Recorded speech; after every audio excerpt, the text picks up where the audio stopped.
Phillip Rivers right now is in that same division. I wish I had those screenshots. He plays for the Colts. God. He has 4 touchdowns and 5 interceptions so far in the season. They're 3-2. They lost to the Browns and the Jaguars, and in both of those games, he had 2 interceptions. What are your thoughts on the Colts? Should they trade for a quarterback at the trade deadline to upgrade from Phillip Rivers? I want to hear your thoughts. My thoughts is that it's a brand new system, and we still have to wait and see. But if the Colts can trade for Sam Darnold, they have to trade for Sam Darnold right away, so he can be either Phillip Rivers' successor or he can fill in for Phillip Rivers sometime this season. But the problem with the Colts is deeper than just Phillip Rivers. It's not all on him. Even though he makes bad decisions, the problem with the Colts is that their offensive line hasn't been advertised to what they're supposed to be. They're supposed to be advertised as this elite group, but passing, yeah, they are. When they're pass blocking, they are. I think they're 6th in pass blocking, but they're 24th in run blocking.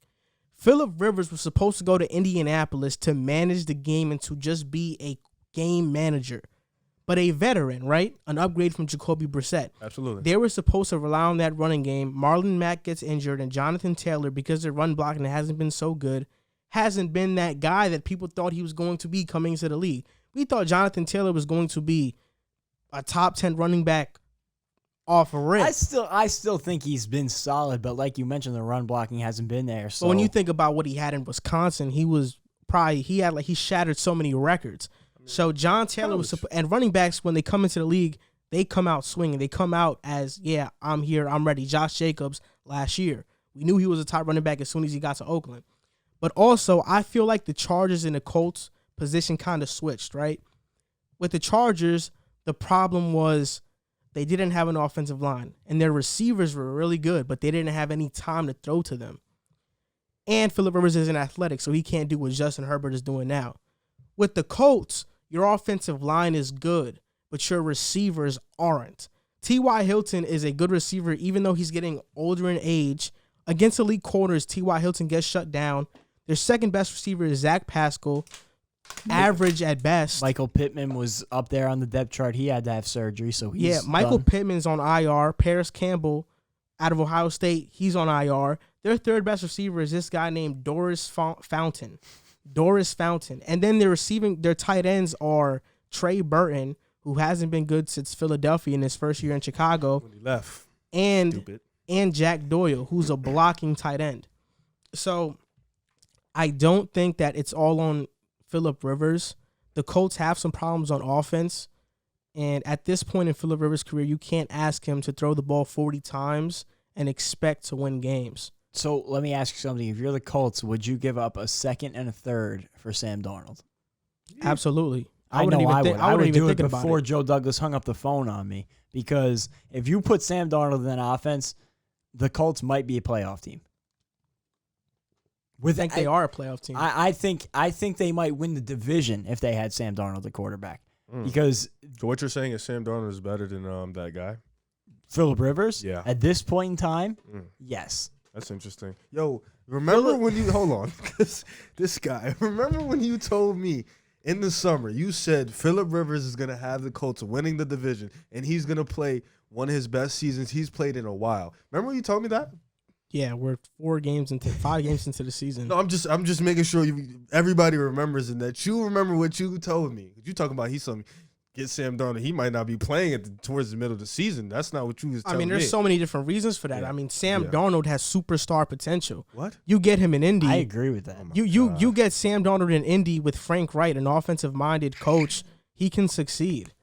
And he has a great offensive line. Superstar thing is really a stretch. When I say superstar potential, I'll say star potential to make it seem a little bit more realistic. But I'm saying if you get him in an offense with a real head coach and even a half decent offensive line and weapons, I think that he could be like Carson Wentz before the injury. Ryan Tannehill right now is playing at elite quarterback level. Sam Darnold is by far more talented than him. If he goes to a system that's good, he can be doing things that are even exceeding what Tannehill is doing. And Tannehill's playing great. You would say by far more talented, like by far. I would say so. I mean, if you see them play, yeah. I mean, Tannehill is a better decision maker. Darnold obviously still makes a bunch of young mistakes, but he hasn't been coached out of them yet. Exactly. You need to get him in a system, and you can see the flashes in New York. And the big joke is like Sam Darnold makes one nice play a week, and everybody thinks he could be a superstar. The Jets haven't won a game when Sam Darnold hasn't played. Exactly. And on top of that, to be fair, they haven't won a game this year when he played either. No, but we're talking about last year. When he came back last year, I believe they went 6-1 after he returned from the 6-2. 6-2. So like. He can be a difference maker. And it's not only that, but the numbers of how many points they score, too, changes drastically when Sam Darnold's on the field. With the same roster that you put out, I believe it was Trevor Siemian and then Luke Falk, and they looked they were horrible. Embarrassing.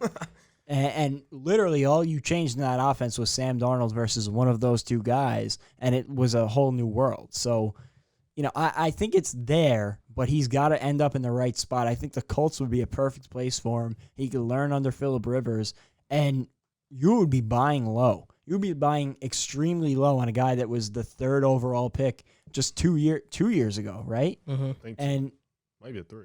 He's still the youngest starting quarterback in the league at this point in time, so you would essentially be drafting a first-round talent for a 2nd and 3rd round pick. I would do that in a heartbeat. And this quarterback draft isn't very heavy. I mean, they drafted Jacob Eason. He had probably the strongest arm out of everybody coming out of college, but he's very raw. Like, he's not polished. He's not good yet. He's not even ready. If Phillip Rivers really does continue to play bad and they need to make a QB switch, then Sam Darnold would be the perfect alternative to that. Do you think Phillip Rivers stays after this year? He signed a 2-year deal. So he's out. He's in. So you saying? No, actually, no. He signed a 1-year deal for $25 million. I'm pretty sure. But I mean, look at Brady signed a 2-year. 2 years. So you're saying get Darnold to grow under Phillip Rivers? Yeah, that would be perfect for them. That would be perfect for Sam. Sam could go to. You guys are basically essentially saying, "Yo, we're done with Darnold. I'm not trade him." The thing is, no, I'm not saying I'm done with Darnold. I'm saying that we've had the Jets are done with Darnold pretty much. No, okay, I'm saying not like you, but like you as in the Jets. Yeah, but also if I'm the Colts, it's not that I'm the Jets and I'm done with Darnold. It's that if I'm the Colts, I'm going after Darnold. Yeah, if he's available. And you know that the Jets are going to be willing to take calls on him. I mean, Joe Douglas has literally come out and said he is willing to take calls on anyone on the roster. He's a goof. We'll get to that. But, when you look at the Jets situation, it's just you have to pay him in 2 years. And in 2 years, we're not even going to be close. So, like, realistically, it just makes more sense. You're more than likely going to have the number 1 pick in next year's draft. The Giants. And you talked, sorry for cutting you off, but you talked about me picking the Colts to win the division. You did. They can still win. I'm just saying though. You did. Yeah, but you're talking about the Titans. The Titans are 4-0. The Colts are 3-2. Right. They can still win. That sounds to me like a pretty good stepping stone. Not really, because the Titans had a bye week. That's really why. Okay. Pretty much, they could lose this weekend and easily be 4-1, and the Colts 3-2. Then the Colts win. Ahead. They're still ahead. Now, yeah, but it's not a big lead. It's not. But you just said the Titans are the 2nd best team in the league. That's what you said. No, as of now, yeah, they're the 2nd best team in the AFC. Pick the Colts. I want you to stick by what you said. You had the Colts winning the division. No, yeah, I definitely had the Colts winning the division. Stick by what you, all I'm saying is, I just wanted to remind the world that's watching us that you picked the Colts, and I want you to stick by your word, and I don't want you to change it. No, yeah, but it's not over yet. That's what I'm telling you. No, I know that's what I'm telling you. Do you still believe that? With their receivers, I'll give you this chance right now. You could change your pick or stick with the Colts. No. See, this is my thing. Let him switch week 8. This is my thing. I could care less either way because I love the Titans and I love Ryan Tannehill. I was right about them last year. You was, absolutely. I didn't even think they were going to replicate what they're doing this season, but they picked did. The Colts. I picked the Colts because Phillip Rivers was such a big upgrade from Jacoby Brissett, but also I thought their offensive line was going to be elite. Their offensive line hasn't been elite thus far. That's not my fault that you thought that in the offseason. That's your thought. Phillip Rivers. No, but I mean, if you asked anybody, they would have said this offensive line would have still been elite. They have the same players. If you go into an offseason and you pick this team, then you're basing it off what you think is going to happen throughout the season.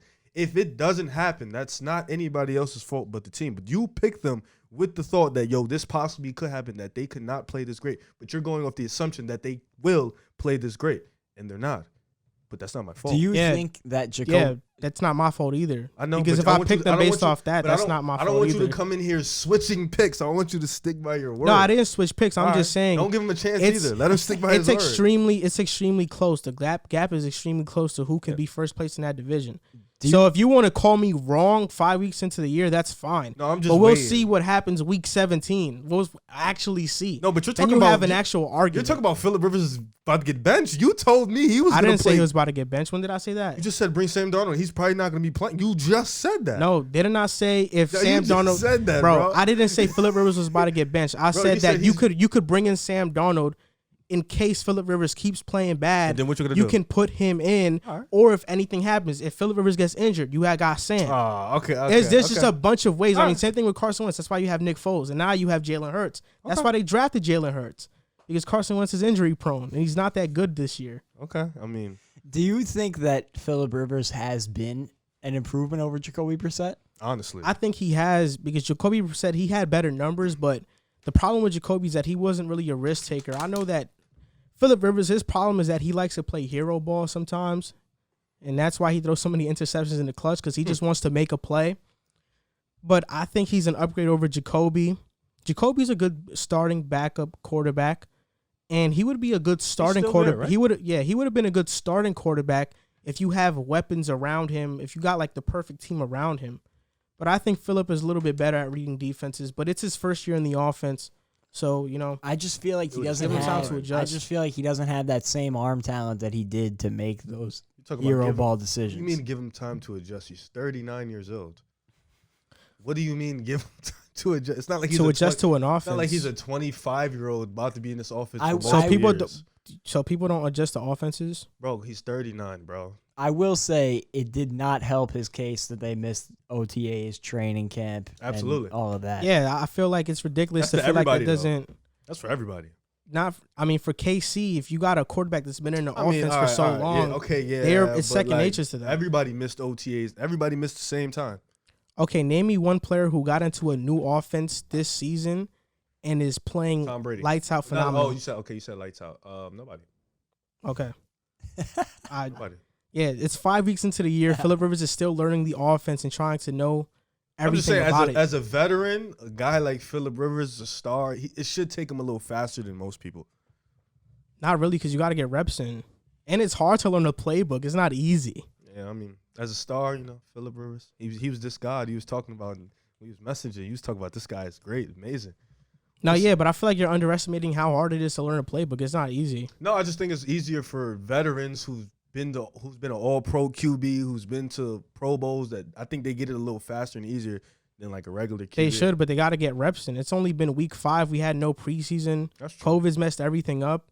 Even I think the Colts had to shut down their facility today. For real? Why? Yeah, because of COVID. So I mean, there's a lot of stuff to go into it. They had a couple of positive tests, but they all 5 of them ended up being false positives. So they ended up getting back. But it's a whole nother dynamic.